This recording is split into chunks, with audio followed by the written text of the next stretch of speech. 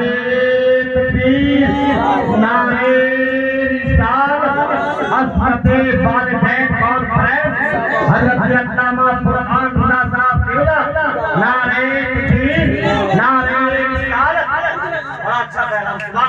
یہ ماں باپ کی قدر کر لو، ماں باپ کی خدمت کر لو۔ ماں باپ اللہ کی بہت بڑی نعمت ہے۔ جس دن یہ سایہ سر سے اٹھ گیا اس دن چراغ لے کے بھی ڈھونڈو گے تو ماں باپ جیسا پیار کرنے والی شخصیتیں نہیں ملے گی، ماں باپ جیسی محبت کرنے والی شخصیت نہیں ملے گی۔ آج جس دور میں ہم زندگی گزار رہے ہیں یہ ملاوٹ کا دور ہے۔ آپ کو دودھ میں بھی ملاوٹ ملے گی، دال میں بھی ملاوٹ ملے گی، چاول میں بھی ملاوٹ ملے گی، تیل میں بھی ملاوٹ ملے گی، گھی میں بھی ملاوٹ ملے گی۔ اس ملاوٹی دور میں صرف ماں باپ کی محبت ایسی ہے جس میں کوئی ملاوٹ نہیں ہوتی، جو سچے دل سے اپنی اولاد سے محبت کرتے، جو سچے دل سے اپنی اولاد سے پیار کرتے۔ آج وہی ماں باپ بڑھاپے کی دہلیز پہ پہنچے جب ان کو ہمارے سہارے کی ضرورت پڑی، سپورٹ کی ضرورت پڑی، ہم اپنا بستر ان سے الگ لے گئے، بیٹا الگ اپنی زندگی گزار رہا ہے۔ آؤ میں آپ کو ایک حدیث پاک سناتا ہوں۔ یمن کے نوجوان صحابی آئے آقا کی بارگاہ میں، یا رسول اللہ میں یمن سے آیا ہوں اور مدینہ شریف میں آیا ہوں، اب واپس نہیں جاؤں گا، آپ کی بارگاہ میں رہوں گا۔ آقا نے ارشاد فرمایا حل لکا ابوایا، کیا تمہارے ماں باپ زندہ ہیں؟ صحابی نے عرض کیا ہاں یا رسول اللہ ماں باپ تو زندہ ہیں۔ فرمایا کیا اجازت لے کے آئے ہو؟ کہتے ہاں یا رسول اللہ میں پوچھ کے آیا ہوں۔ فرمایا یہ بھی بتایا کہ اب بیٹا واپس نہیں آئے گا؟ تو کہا ہاں یا رسول اللہ میں نے یہ بھی بتایا کہ اب ان کا بیٹا واپس نہیں آئے گا۔ مدینے والے مصطفیٰ نے ارشاد فرمایا کہ جب تم نے یہ کہا کہ تم واپس نہیں آؤ گے تو ماں باپ کی حالت کیسی تھی؟ وہ ہنس رہے تھے کہ رو رہے تھے؟ صحابی نے رو کے عرض کیا یا رسول اللہ جب میں نے یہ کہا کہ میں واپس نہیں آؤں گا، جتنی زندگی بچی ہے مدینے میں گزاروں گا، وصال ہو گیا تو مدفن مدینے میں بنے گا، تو میرے آقا جب میں نے اتنا کہا تو میرے ماں باپ گلے لگ کے پھوٹ پھوٹ کر کے رو رہے تھے، ماں باپ پھوٹ پھوٹ کر کے رو رہے تھے۔ آقا کو جلال آ گیا، اٹھ کے کھڑے ہو گئے۔ حدیث پاک کے الفاظ ہیں، آقا فرماتے ارجع الیہما فادھکہما کما ابکیتہما، اے میرے صحابی واپس چلے جاؤ، جہاں سے آئے ہو وہی لوٹ کے چلے جاؤ، اور جیسے ماں باپ کو رلا کے آئے ہو ویسے انہیں ہنسا دو، وہ یمن میں خوش ہو جائیں گے، تیرا نبی تجھ سے مدینے میں راضی ہو جائے گا۔ اور ماں باپ کو ستا کر کے بغداد کے چکروں پہ چکر لگانے والوں، ماں باپ پہ ظلم و ستم کر کے اجمیر کی بڑی دیگ میں پیسے ڈالنے والوں، ادھر ماں باپ ایک ایک پیسے کے لیے پریشان ہے، ادھر ماں باپ دوائی کے لیے پریشان ہے، اور بیٹا ہے کہ اجمیر کی بڑی دیگ میں پیسے ڈال کر آ رہا ہے۔ اتنا یاد رکھنا، حدیث پاک میں ہے آقا فرماتے ہیں جس سے اس کے ماں باپ راضی ہے اس سے اللہ راضی ہے، اس کا رسول راضی ہے، اور جس سے ماں باپ ناراض ہے اس سے نہ اللہ راضی ہے نہ اس کا رسول راضی ہے۔ اگر گھر میں ماں باپ راضی ہے ہاتھ اٹھا کے دعا کر دیں گے، اللہ تیرے گھر میں اتنی برکتیں عطا فرمائے گا کہ نسلیں کھائیں گی تب بھی وہ برکت ختم نہیں ہوگی۔ اس لیے ماں باپ کو راضی کر لو، ماں باپ کی خدمت کر لو۔ یہ عظمت والدین کانفرنس ہے. ڈاکٹر صاحب نے اور ان کے بھائیوں نے اپنے والدین کی یاد میں اس پروگرام کو سجایا ہے. دعا کرو پروردگار عالم جن کے والدین کو جنت الفردوس میں اعلیٰ سے اعلیٰ مقام عطا فرمائے، ان کے درجات میں بلندی عطا فرمائے. حضرات تو میں نے حدیث پڑھی، آقا فرماتے ہیں کہ لا يدخل الجنت آق، جو ماں باپ کا نافرمان ہے وہ جنت میں نہیں جائے گا، احسان جتانے والا جنت میں نہیں جائے گا. آقا فرماتے ولا قمار، اور جوا کھیلنے والا جنت میں نہیں جائے گا. اب وہ جوا چاہے لوڈو کے ذریعے کھیلا جائے، چاہے وہ جنگلی رمی کے نام پہ جوا کھیلا جائے، چاہے پیسے شطرنج میں لگا کر کے کھیلے جائیں. حضرات گرامی جواری کے بارے میں امام غزالی فرماتے ہیں قیامت کے دن جب جواری آئے گا تو اس کے یہ ہاتھ خنزیر کے خون میں سنے ہوئے ہوں گے. وہاں تو نبی سے مصافحہ کرنا ہے، وہاں مولا علی سے مصافحہ کرنا ہے، وہاں تو امام حسن اور حسین سے مصافحہ کرنا ہے، وہاں تو غوث اعظم ہوں گے، وہاں تو غریب نواز ہوں گے. اب مجھے بتاؤ پیارے مسلمانوں، جب یہ ہاتھ خنزیر کے خون میں سنے ہوئے ہوں گے تو کیا ان ہاتھوں سے ہم مصافحہ کر پائیں گے؟ آج کتنے گھر برباد کر دیے جوئے نے، کتنی پراپرٹی تباہ کر دی گئی، آج کتنے گھر برباد ہو گئے، جوئے کی نظر ہو گئے. اے میرے پیارے مسلمانوں، یہ جوا جو ہے یہ ایسی لت ہے، اس جوئے نے نہ جانے کتنے گھروں کو تباہ و برباد کر دیا. ادھر گھر میں بیٹیاں شادی کے لیے بیٹھی ہیں، گھر میں بہنیں شادی کے لیے بیٹھی ہیں، اور یہ صاحب جوئے میں پیسے لٹا کر کے آ رہے ہیں. مکان جوئے کی نظر ہو گئی، کئی جگہوں پہ زمینیں جوئے کی نظر ہو گئی. اس لیے اس جوئے کی لت کو چھوڑو اور اپنے آپ کو شریعت کے سانچے میں ڈھال لو، اور اپنے آپ کو مدینے والے مصطفیٰ کی سنتوں کے سانچے میں ڈھال لو. اور جب نبی کی سنتوں کے سانچے میں ڈھل جاؤ گے، نبی کے سچے عاشق بن جاؤ گے، تو تم کو پریشان ہونے کی ضرورت نہیں ہے. ارے جب دنیا سے جانا ہوگا تو یہی کہا جائے گا کہ لہج میں عشق رخے شہر راگ لے کے چلے، اندھیری رات سنی تھی چراغ لے کے چلے. نعرہ تکبیر، نعرہ رسالت، یا رسول اللہ، تکبیر. تو نیک بن کے دنیا سے جاؤ، اچھے کام کرو. ایک پیغام تھا جو مجھے آپ تک پہنچانا تھا شریعت کے دائرے میں، کہ ہم کو اپنی زندگی گزارنا کیسے ہے. آج ہم جو اپنی زندگی گزار رہے ہیں نا وہ شریعت سے ہٹ کے گزار رہے ہیں، شریعت سے دور ہوتے جا رہے ہیں. ہم کو شریعت کے سانچے میں ڈھلنا ہے، ہم کو خود بھی رب کے فرمان پہ عمل کرنا ہے اور اپنے گھر والوں کو بھی رب کے فرمان پر عمل کرنے کے لیے کہنا ہے. جو آج میرے معاشرے کے اندر تباہیاں پھیلتی جا رہی ہیں، جو برائیاں پھیلتی جا رہی ہیں، اس کا علاج کیا ہوگا؟ تو اس کا علاج یہی ہے کہ ہم کو شریعت پہ عمل کرنا ہے، اپنے علماء کے بتائے ہوئے طریقے پہ چلنا ہے. آج میں آپ کو ایک بات بتاؤں، آج جو لوگ علماء با عمل کا کہنا نہیں مانتے ہیں، جو اپنے علماء کی بات نہیں مانتے ہیں، ان کا انجام کیا ہوتا ہے؟ ایک روایت میں آپ کو سناتا ہوں کہ میرے آقا کے سامنے ایک جنازہ لایا گیا. ماتا رجل فی زمن النبی صلی اللہ علیہ وسلم، آقا کے سامنے ایک شخص کا انتقال ہوا، اس کا جنازہ تیار کیا گیا. میرے آقا فقام النبی صلی اللہ علیہ وسلم نے یصلی علیہ، میرے آقا اس کی نماز جنازہ پڑھانے کے لیے کھڑے ہوئے. فتحرک الکفن، تو اس کا کفن ہلنے لگا، اس کا کفن ہلنے لگا. ونظرہ النبی صلی اللہ علیہ وسلم، تو میرے آقا نے دیکھا فیہ حیۃ سودا، اس کے اندر کالا سانپ تھا. جب کفن ہٹا کے دیکھا گیا تو کالا سانپ مردے کے جسم میں لپیٹا لگا کہ اس کی گردن کے پاس میں اس کا خون چوس رہا تھا. فقصد ابو بکر، حضرت ابو بکر صدیق نے ارادہ کیا کہ اس کو قتل کر دیا جائے. فقالت الحیۃ بلسان فصیح، تو سانپ انسانی آواز میں بولا یا ابا بکر، اے ابو بکر کیوں مجھے مارنا چاہتے ہو؟ ولیس لی ذنب، میرا کوئی گناہ نہیں ہے. انا مامورۃ، مجھے تو حکم دیا گیا ہے ان اعذبہ الی یوم القیامہ، کہ میں اسے قیامت تک ایسے ہی ڈستا رہوں. مجھے حکم دیا ہے رب نے کہ میں اسے قیامت تک ایسے ہی ڈستا رہوں. حضرت ابو بکر صدیق نے کہا ما خطایاہ، اس کی غلطی کیا ہے؟